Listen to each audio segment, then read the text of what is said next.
Welcome back, everyone, here to Bronx Talks. What is this? The third live stream on the channel. 23rd episode. 23rd episode. A very, very important episode today for not only you guys watching, but for us. First off, me and Christian started this podcast, back in early November. And it's just been all off season, and we have just been putting in all the work, all the effort for baseball season to start. And we, for the first time on Bronx Talks, are going to be having episodes with the season being played. And I'm speaking on behalf of myself and Christian here. We are super, super, super excited to do that. Now, before we get into what we're going to talk about today, Christian, how are you doing today? I knew you weren't going to forget 2 episodes in a row. Thank you for asking, Ryan. I'm excited. I mean, just as you were saying, when we started this podcast, we envisioned hopping on our mics after a game, talking good or bad, not talking about the Yankees lineup 10 years from now and, the other stuff we had to do. But we made it through our final episode before the season. And later on in the show, we'll get into sort of our schedule. But that's really not what we're talking about today. We're talking about the Yankees.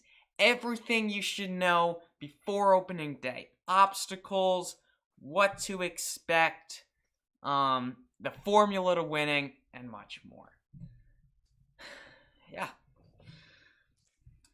Yeah. I mean, so that's we're not going to my intro into this. Yeah, I mean, we're not going to keep you guys waiting like usual. I mean, we're going to get right into it. A couple disclaimers. The background here is 1 hour highlights, like on a loop from NYY Recap Show. So shout out to him. And Max Burt, Yankees prospect who hit a grand slam 2 days ago, hit a home run yesterday in spring training. We've been talking to his uncle, Chris Burt. Big shout out to him. And yeah, so just a couple things I had to get off my chest, I guess. I don't know. I don't think you had to get that off your chest. Just something you Yeah. Good way to put it, Christian. All right, let's do it right here in the Bronx. Thank you for Michael K. Who also has COVID, so prayers up to Michael K. Check out what I got for this episode. Oh, wow. It's the real deal. I'm like the real deal heel. Oh, all right. Let's do it here. So you want to start off with obstacles, Christian? Do that sure. First? And I mean, I don't know how you did it, but I actually wrote down like a few like big points. I'll just start off. I'll give you one. And this is the biggest one. Don't be streaky. Ryan, the Yankees won 13 games in a row last year. It was the longest since like the 1960s or something. You know what they did in the next 13 games? They lost 11 of them. They can't, and that wasn't just like a 30-game stretch. They did that all year. It was brutal. It was brutal for fans, and also you just can't play baseball like that. Yep. Yeah. That's my biggest thing. Yeah. I mean, totally. That's no if, and, or buts about that. They cannot be streaky in baseball. Long season teams are going to be streaky. But what the 2021 Yankees were last year was something I've never seen.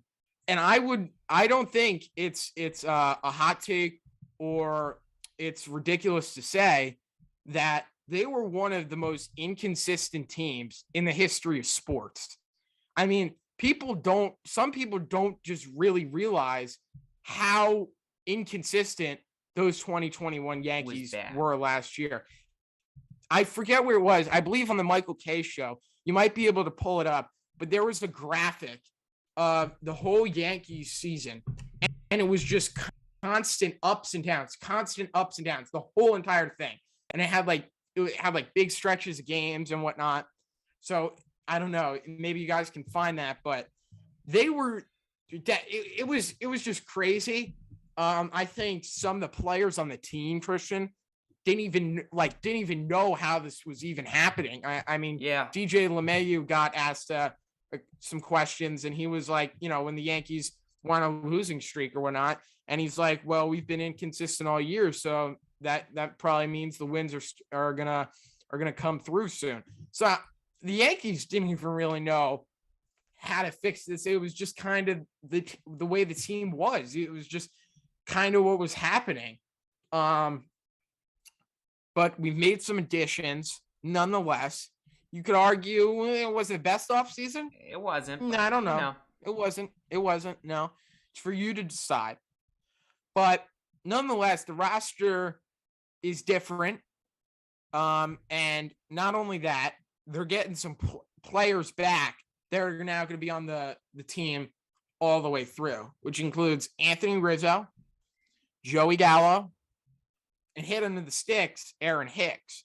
Now, these three guys were not on the team all year for the Yankees. Hicks got hurt early on. We obviously got Gallo and Rizzo at the deadline. So maybe now with a full year under their belt and having that lefty-righty match in the lineup, it should ease things up, I would assume. And it's definitely the pitchers that are going to face the Yanks. It's not going to totally be the same recipe as it was last year. When you're a right-handed pitcher on the mound last year playing against the Yankees, it was just so easy to get guys out because you're not facing a different look. You're facing the same, the guy's righty every time. So you can just keep pounding your stuff without having to seeing it from the other side. And that once you do that, the pitcher, it's much more easier for them to get in a groove. Their stuff becomes more consistent, better as the game goes on.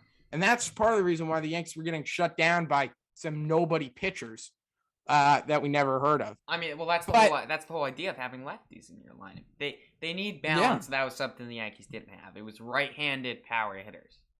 It's not bad to have some guys like that. We love Aaron Judge. We love Stanton. Donaldson's going to be awesome. When you have a full lineup of that, you can't expect much. Pitchers getting a groove.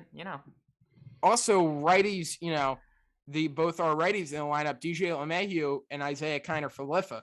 Now, I don't know how often we're going to see them in the lineup together. I'm not really sure. I don't really know how Boone wants to adjust everything. He's giving a ton of looks here in spring training, a lot of funky looks too. But, those guys are both contact guys. DJ had a down year, but he was playing hurt. He's definitely looking to bounce back.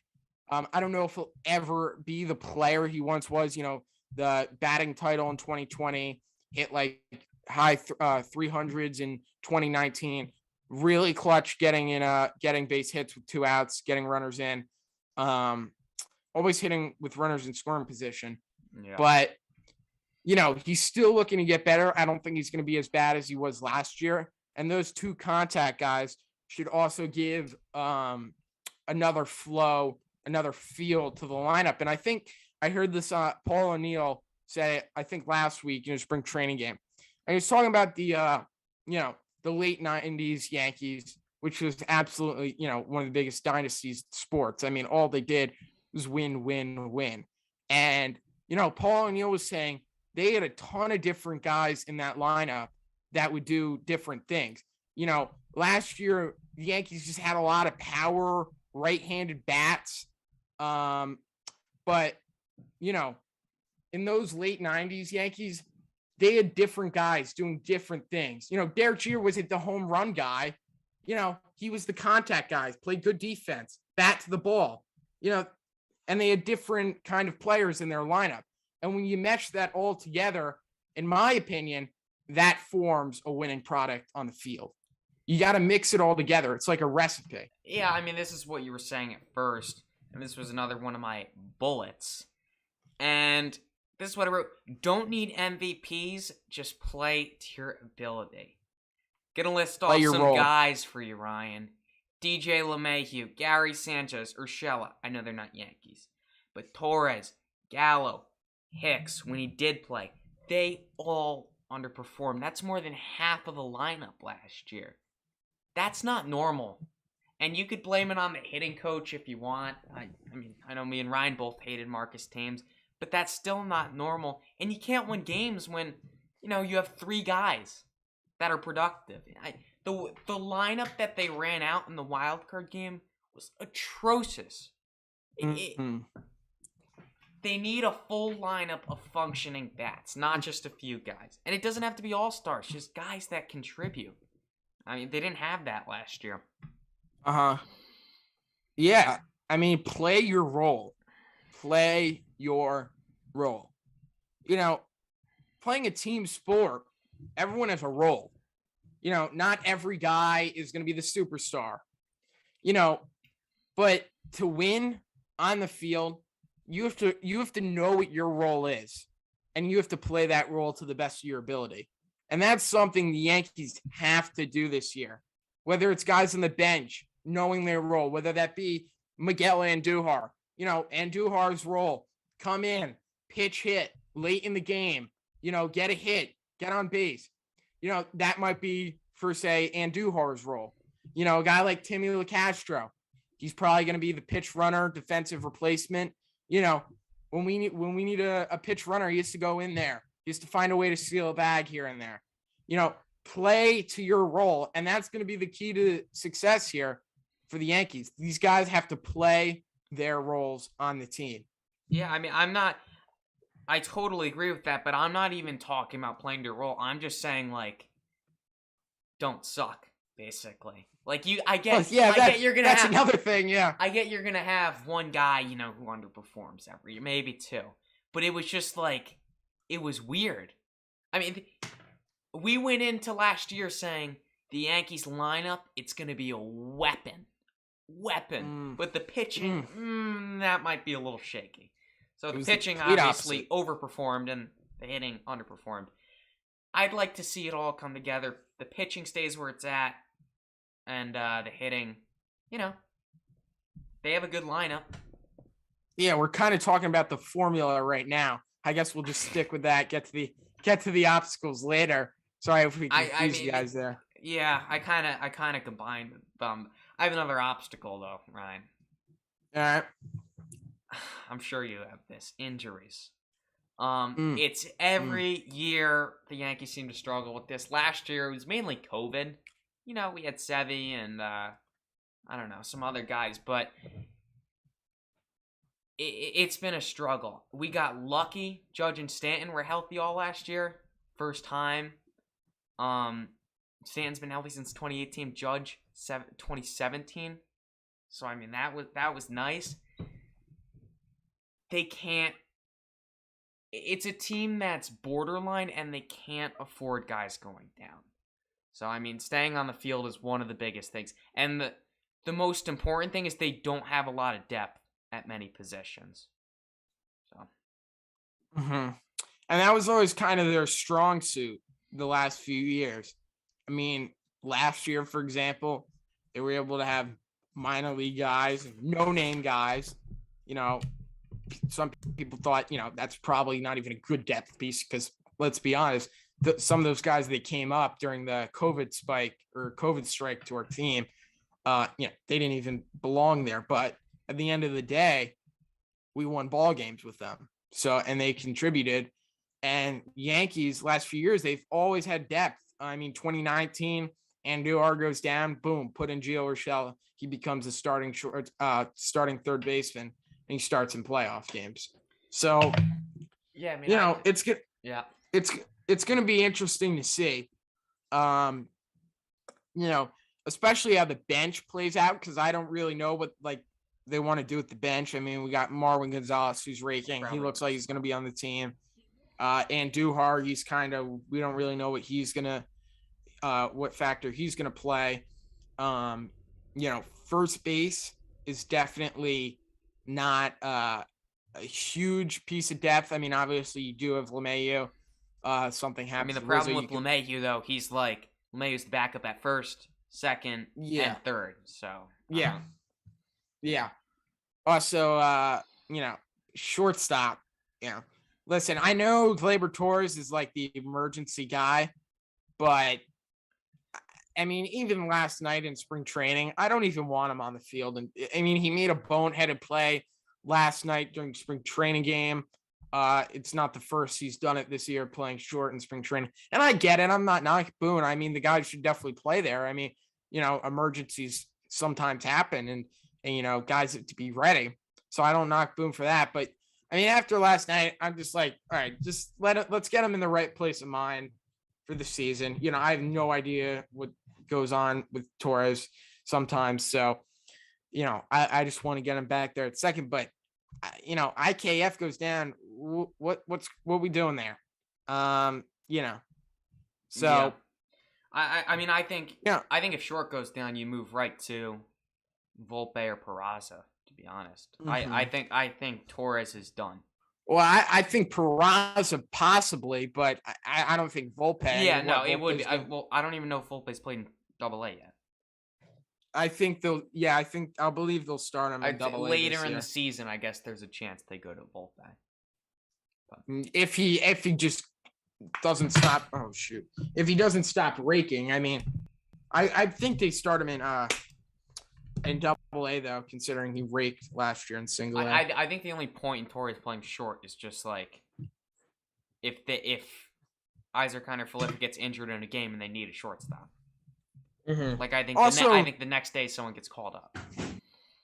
Also, I don't know about Marwin Gonzalez. I don't really know what he's like at short. I heard he's played 8 positions on the field except for catcher. So I don't know. I know he can play second, like efficiently, but I have no idea about short. Maybe him. I don't know, but definitely gonna have to find something out there to work with. But I mean, yeah, depth is gonna be questionable. How about outfield depth? Well, what you have five outfielders. Yeah, you got Florial in the minors too. I wouldn't be too worried about the outfield.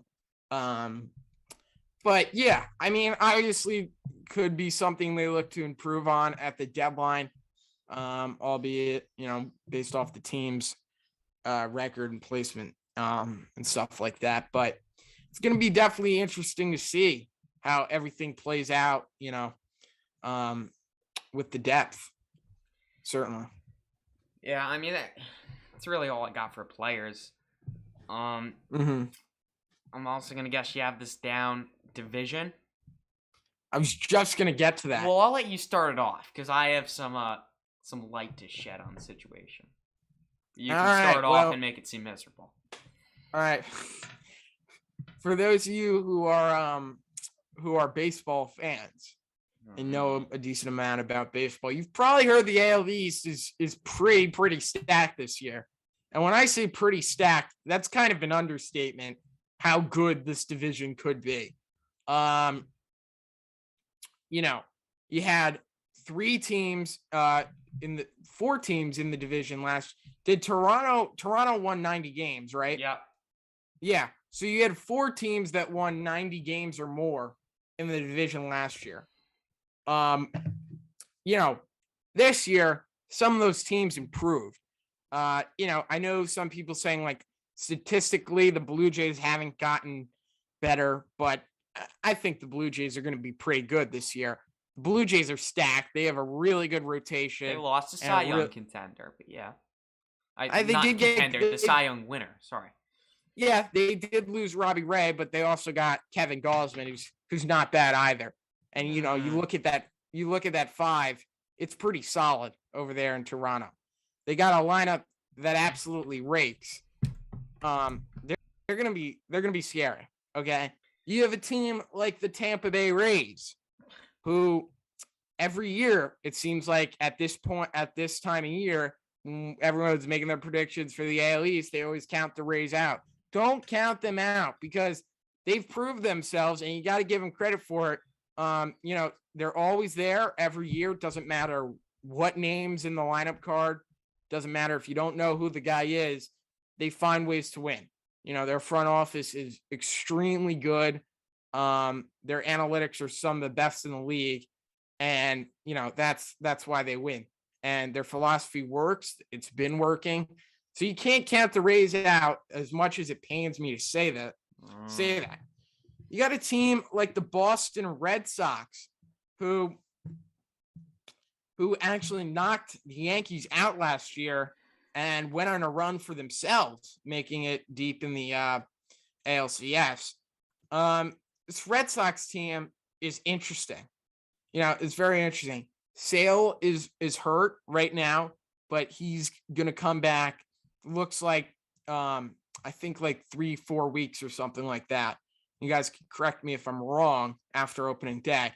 But he's obviously hurt for a huge chunk last year. They're gonna have him now for most of the season, and he'll be a good pitcher as long as he could stay healthy in Boston. Boston also got Trevor Story, who didn't have a great year last year, but the guy can hit. And a lot of people are talking about the Coors effect, blah blah blah blah blah. Yeah, well, he's playing in Fenway Park now, and Fenway's another bandbox as well. So we'll see what happens there. But yeah, Boston, you could definitely say is improved. They got a filthy lineup, a very very good lineup, one of the best in the American League East, and if not the best. So they're going to be a good team. They're going to compete. They're going to contend. They got Alex Cora, who shouldn't be their manager, but all he's done over there is win. So that's really all there is to it with Boston. And then we got our Bronx Bombers. Last but certainly not least. Well, I mean, I guess we'll talk about the Orioles, but can we not? We'll give them a quick mention. They're not contenders this year. They're rebuilding. But they got Rugnetador. Don't count them. Okay. They've been rebuilding for 6 years now. Keep at it, Orioles. They're bad. They're a bad team. Yep, they're a bad team. We got our Bronx Bombers. Now, Bombers obviously super inconsistent last year, but it is New York sports. It is New York media. A lot of teams would love to win 92 games and go to the playoffs. Yankee standards, no, that doesn't cut it. Getting bounced in the first round of a wild card game by your biggest division rivals, that's not going to do it. It doesn't matter if you won 92 games. It doesn't matter if you won 162. You didn't hold up the trophy at the end, and that's all what that matters when you're a Yankee fan, when you play for the Yankees. Anything a part of the Yankees. That's all that matters at the end of the day. And that's winning the last game of the season. Billy Beane with the quote there. But listen, these Yankees, they know it. They know they got to be better. They got big bats in the lineup. They got Aaron Judge. Guy knocked 39 home runs last year. Best hitter, best player on the team. No question about it. You got Giancarlo Stanton, who hit, what was it? Didn't he hit like 35, 36 home runs? 37, something like that? I'd go 38. I don't know. 35, 36. Right. Somewhere around there. But he hit at least 35 home runs. Stanton absolutely raced. One of the clutchest players, probably the clutchest player, I'd say, for the Yankees last year. And he's been pretty clutch. Especially 2020 had a huge postseason. That guy raced. We got a guy like Joe Gallo, a 3-outcome player, walk, strikeout, or home run. But, at the end of the day, the guy did hit 38 home runs. Now he's going to be playing in Yankee Stadium. Okay. That's just to name a few of our big-time bats. And you can throw in Josh Donaldson, who also hit 25-plus home runs last year. Let's go to the defensive side of the ball. Obviously, the Yankees weren't great at all last year defensively. Well, Brian Cashman has addressed that as an area of need this year. No, I'm on the podcast. I mean, this is embarrassing, folks. Really embarrassing here. But yeah, a little bit. Anyway, let's get back to it. Judge just robbed the home run on your TV. Oh, that's good. But Brian Cashman, he said he wanted to get better defensively. He went out and did that. You got IKF, who is very, very good defensively. The only question is he did make a decent amount of errors last year. He's a gold glover. He is a gold glover. The errors, I think he had the same amount of errors as Torres. As long as he gets those errors down, which I think he will be A-okay with him at shortstop. We got Anthony Rizzo, a platinum glove first baseman who we're going to have for the whole season this year. Platinum glove. All right. We got Joey Gallo, who won a gold glove last year, 2-time gold glove winner. All right. We got him in left field. All right. We got a guy like Gleyber Torres at second base, who is not a shortstop, but he's struggled at short. And I wouldn't say he's great at second, but he can make really, really nice plays. We got Josh Donaldson, veteran guy, knows how to handle it at the hot corner. Not the best, but when you need to play for Josh Donaldson, he'll give you that play. No doubt about it. We got Aaron Hicks. His defense is questionable. Once a great, great defender. That was what he was known for. Injuries have caught up in the last few years. Has not been great. Really, the arm struggles have been bad. But, Aaron Hicks knows he has to prove something this year. So at least we can count on that. And then in right, we got the guy, the man, the myth, the legend, Aaron Judge. And, he's just all around play. And even Giancarlo Stanton. He's not fast in the outfield, but he's been playing the outfield a long time. He and did it looks diving catch last year. I was just going to get to that.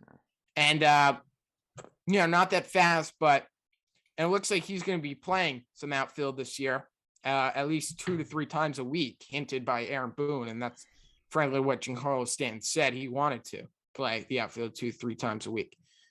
So Stanton, not that fast. The only trouble you're really going to see with Stanton is anything in the gaps. But, in days they want to put Judge in center, Gallo in left, Stanton should have no problem playing right field. Left field is a little bit more of a concern. I don't think they'd put Stanton in left field. Massive in Yankee Stadium left field. I'd be pretty nervous to put him there. In Yankee Stadium, in any other park, I wouldn't really care.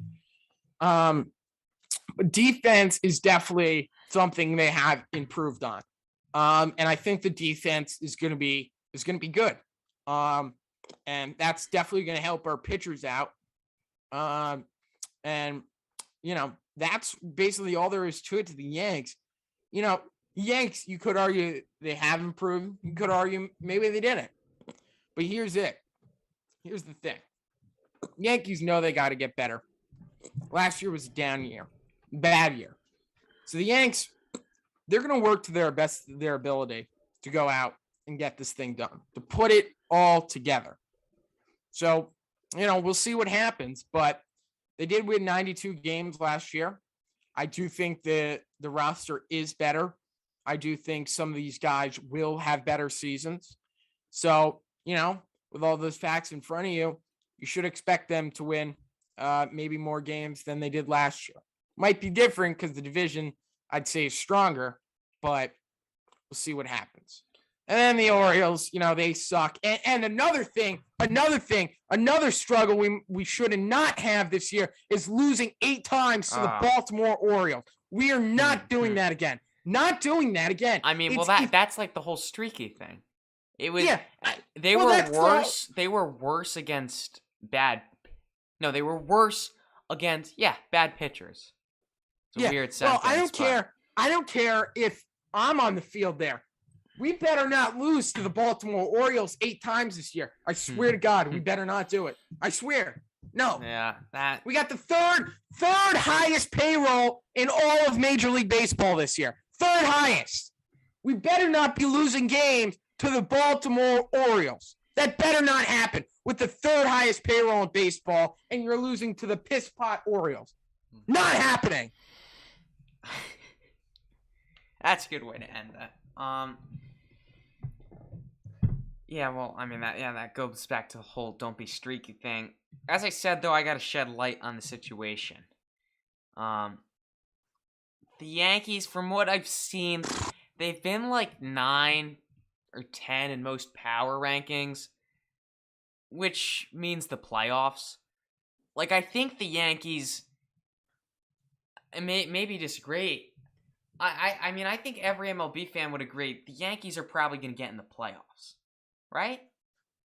I feel like it would kind of be a surprise if they didn't make it. Yeah. I know they have a good division, but look, you could come in 3rd place and still get in the playoffs. You could come in 4th place and actually get in the playoffs. Yeah, hard to do, but yeah, still possible. Yeah, I just think people are overrating the division a little bit, to be completely honest. The Rays, I know you're gonna crucify me, but I kind of think they're done, to be honest. The Red Sox, yeah, they're gonna be good, and the Blue Jays, I don't think they're like a 101 team. What people are making them out to be. No, I think it's going to be very even Steven in the division. I don't think anyone's going to pull away. Well, yeah, I think it comes down to who their head-to-head matchups. Yeah, Yeah, that's really what it's going to come down to. It's a long season. You're definitely going to see a lot of teams go up and down, constantly in the standings, in my opinion, throughout the division. Yeah. So honestly, it's going to come down to, I think, the very end. And we just got to be last one standing when all is said and done. Yeah, I know you talked about the hitters a lot. The pitching, it actually looks really good. Like the rotation, I know you sent me it like 5 times. What, it's Cole, Sevy, Monty, Tyone, Nestor. Like that's really good. Your fifth starter had below a 3-year ERA last year, and the bullpen doesn't fall off either. So yeah, the pitching, I love it. But no, I think what the Yankees learned last year was that the pitching can't carry them. To be honest. Well, the lineup was bad, but people are forgetting that, the whole standard around the Yankees, if you didn't pay attention to the Yankees last year, you're definitely someone saying, their rotation is garbage. I believe they have like the 2nd best rotation in all of the American League. Their rotation was very good last year. It's the only reason they got to the playoffs. Yeah. Their rotation should still be good. I definitely think Montgomery is going to take the next step. Garrett Cole, I expect Cole to, he's pissed off the way his season ended. Garrett Cole just wants to win at the end of the day. I think Garrett Cole is going to really show you what he's made of. We got a guy like Tyone, who won AL Pitcher of the Month last year, who was one of the best pitchers in baseball for around a month and a half till he got injured.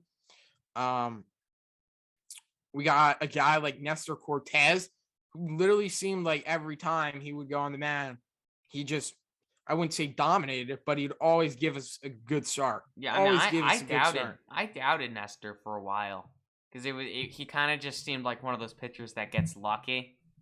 But his stuff was elite. Like he would strike out guys, drop like a nasty slider in. Yeah, I mean, with the way baseball is today, ton of power pitchers, stuff like that, but at the end of the day, I'm trying to find a way to phrase this. That doesn't always matter. It's at the end of the day, it's all about location. If you can put the ball exactly where you need it to go, I didn't feel like, no, obviously his location, he controlled the ball a lot better than others, but I didn't even feel like it was that perfect. I don't know. I feel like a lot of times last year you could just throw a fastball right down the middle and just people wouldn't swing, or they'd swing right through it. It was just like something about him, Could be. I don't know. He has all those funky deliveries. That's another thing he does. But also, not only that, we got a guy like Luis Gil, who I definitely will think he'll find some way in the rotation, whether it be long term. He'll definitely get in there short term. in the rotation, Luis Seal, and he's been excuse me, he's been lights out in that rotation. Oh my god, lights out in spring training. Very small sample size, but he's been good. He was really good last year. Nasty stuff. Power pitcher, plays with a moxie, and I definitely expect him to be really, really good. They also got a guy like Devi Garcia who struggled big time last year. Yeah, we'll see. But he's 22 years old. He's still really young. Had a good year in 2020. Started a playoff game. So, maybe he can take the next step.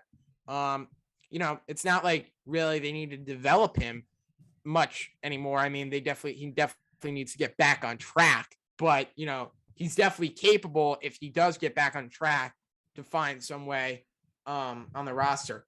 So they definitely got some depth in the rotation. The question is going to be the biggest question in the rotation, I think, the elephant in the room, is Severino. I don't know if he's going to be still hurt. What's the deal? Arm soreness? What? No, I think he's supposed to start Saturday. He's having arm soreness. He was supposed to start like a couple days. We'll see what that is. I mean, I don't know.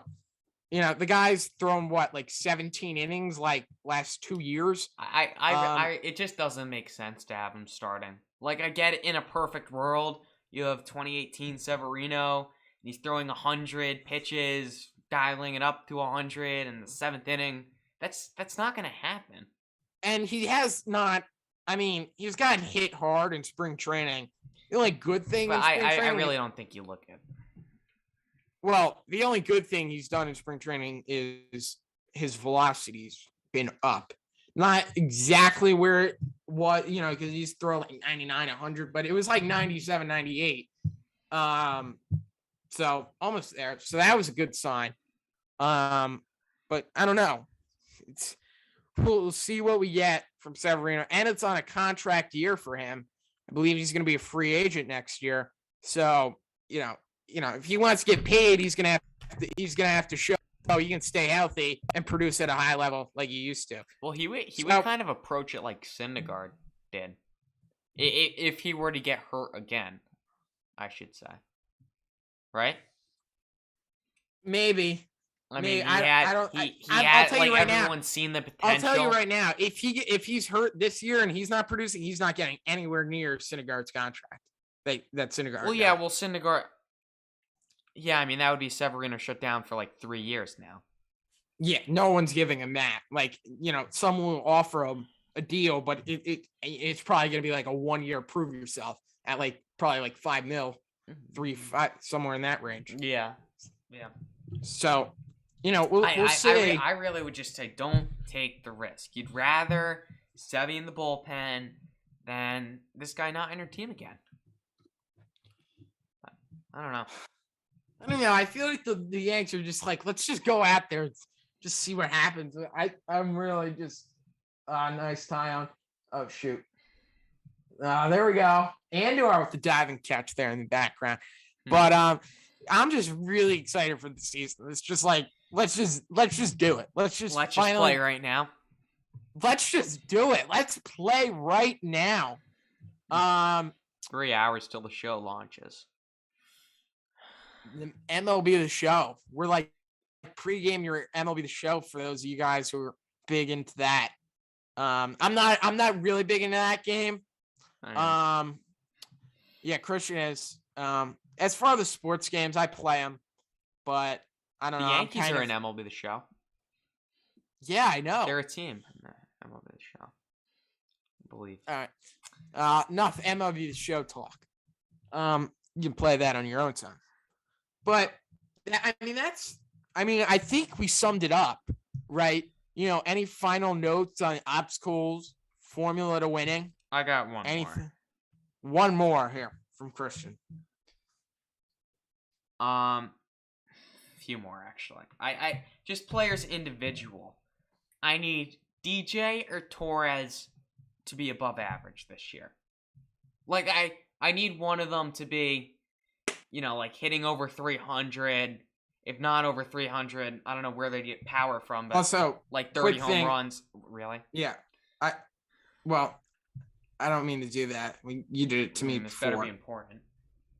Well, Torres has to get his power up, in my opinion. I mean, this is a guy who. No, I totally disagree. This is a guy in 2019 who hit 38 home runs. 38 home runs. With the juiced balls. It doesn't matter. He still hit 38 home runs.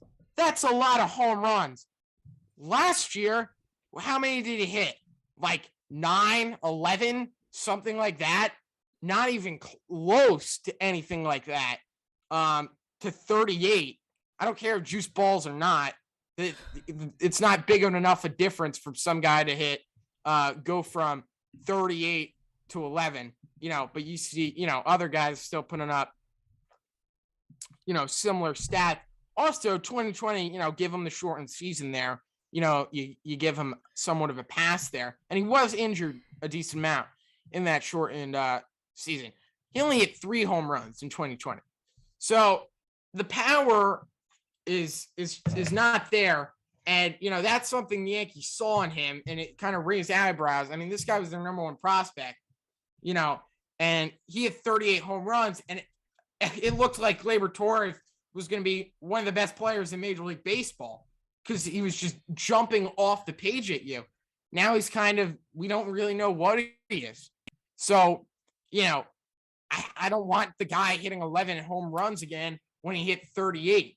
All right, I don't think I need to be interrupted for that, and I couldn't disagree more. The Yankees have like 4. The Yankees have like 4 guys who can hit home runs.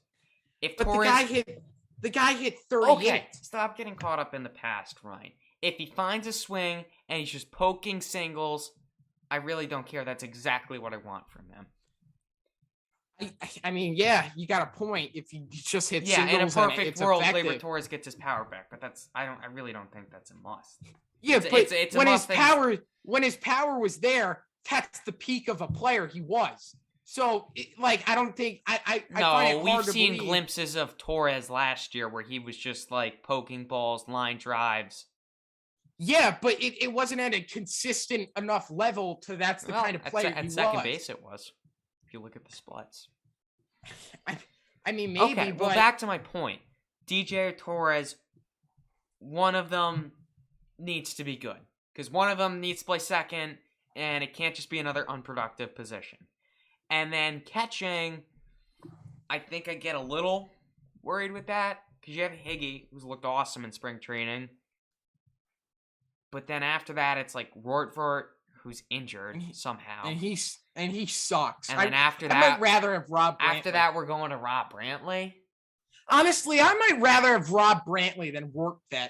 Rob Brantley sucked in the one game I saw catching. And Rortvet's better. The catching, I'm glad Sanchez is gone, but it gets a little scary just when there's not that much backup. Like, the backup catcher's now, the main man, and our minor league guys are the backup catcher. It's a little nerve-wracking. If Higashioka gets... Imagine Higgy got injured on opening day, Ryan. Oh, that means Rob Brantley's the main catcher, and Max McDowell? Maybe they want to try Austin Wells back at catcher.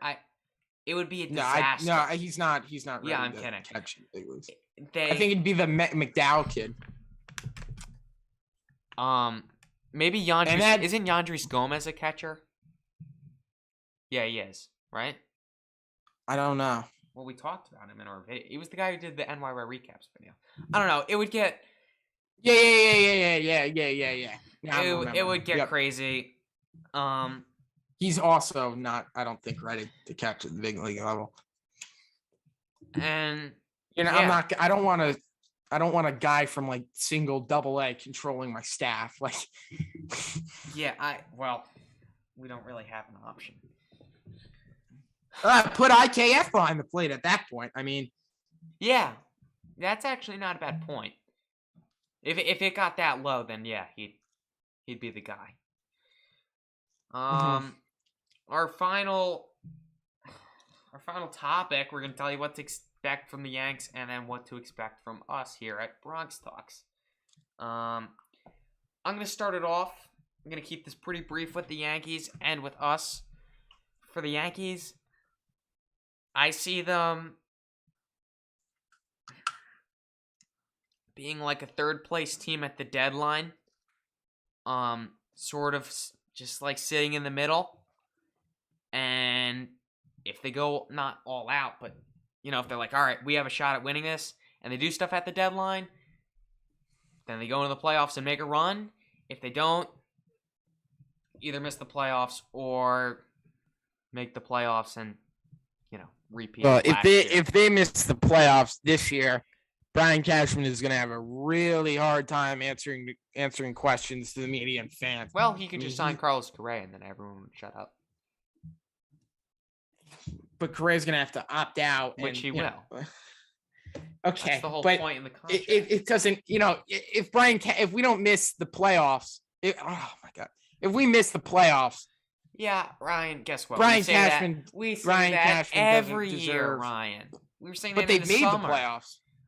But they've made the playoffs 5 straight years. Well, losing in the wild card is saying Brian. I mean, yeah, it's still a playoff berth, but if the Yankees had they didn't have a good season last year, but if they missed the playoffs this year, I mean, I don't know what you're doing with Brian. I mean, how's that guy have a job then?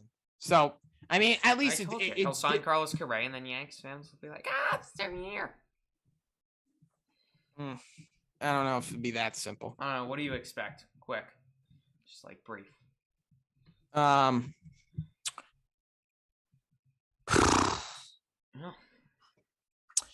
Well, I mean, I'm not really totally sure. I mean, I wouldn't be surprised if they're in 4th place. I wouldn't be surprised if they're first, somewhere in between.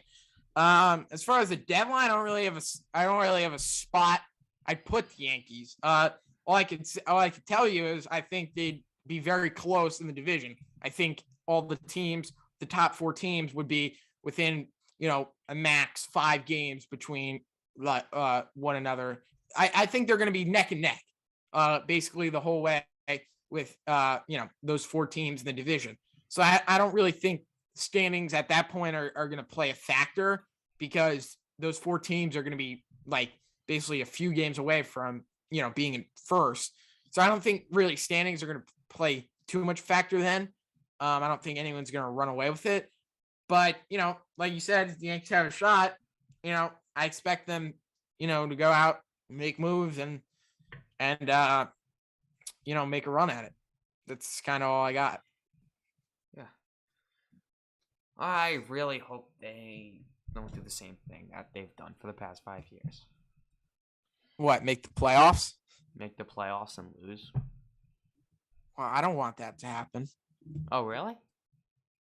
No. Okay. Want that to here at Bronx Talks,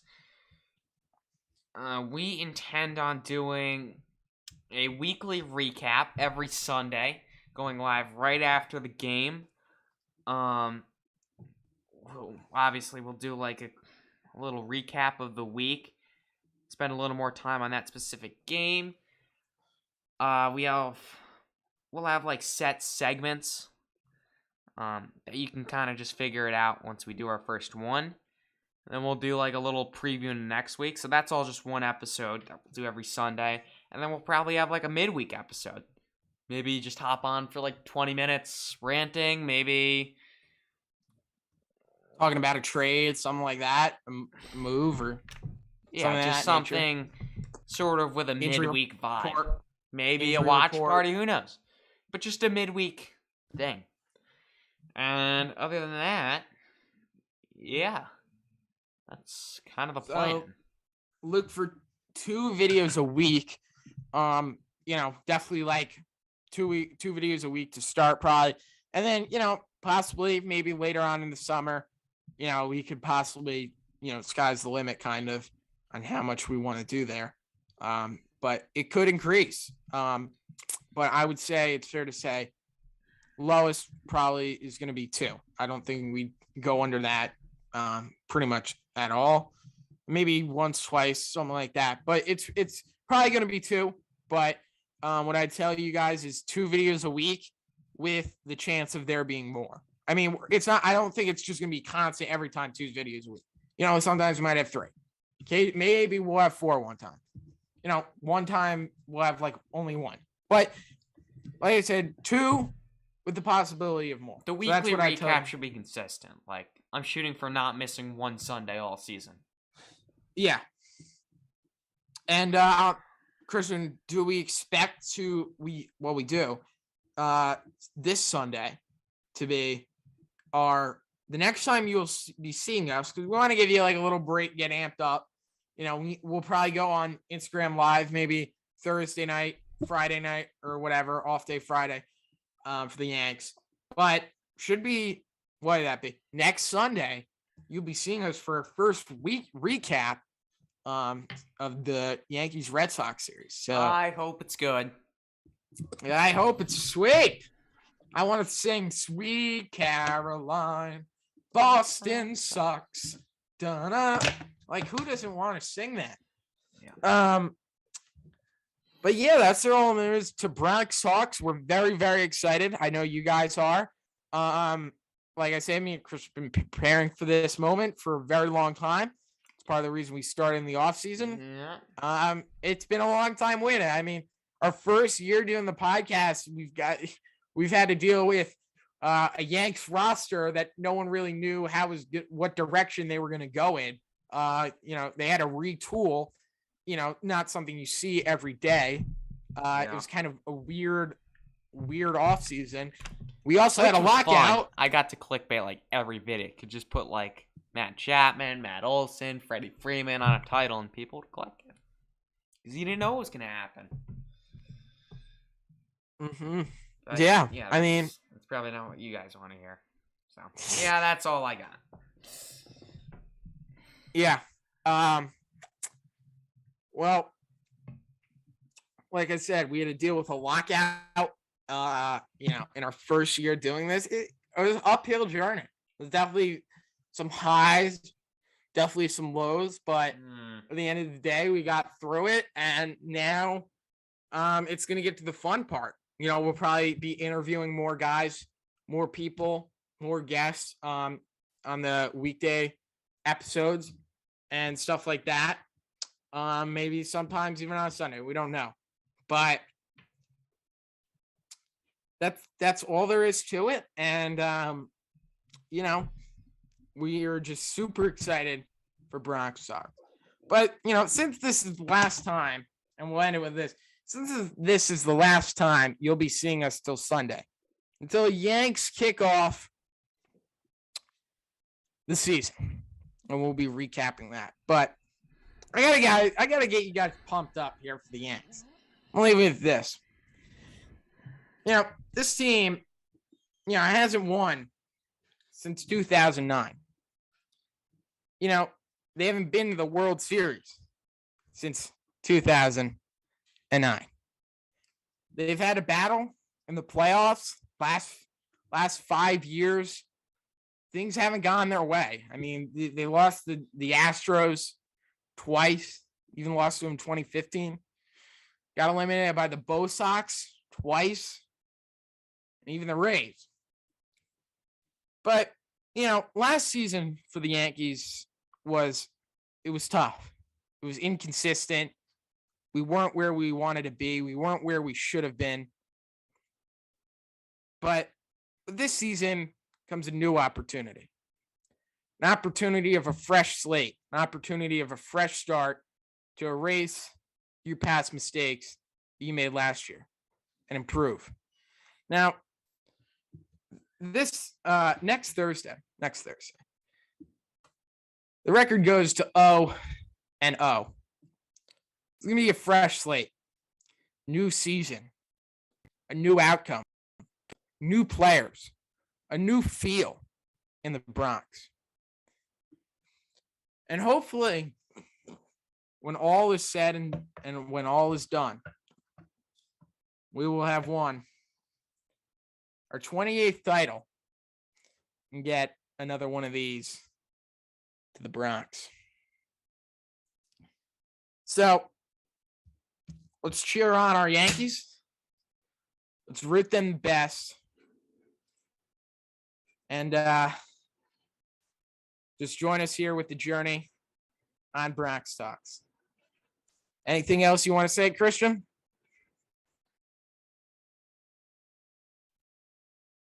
All right, Bronx Talks. As always, keep talking.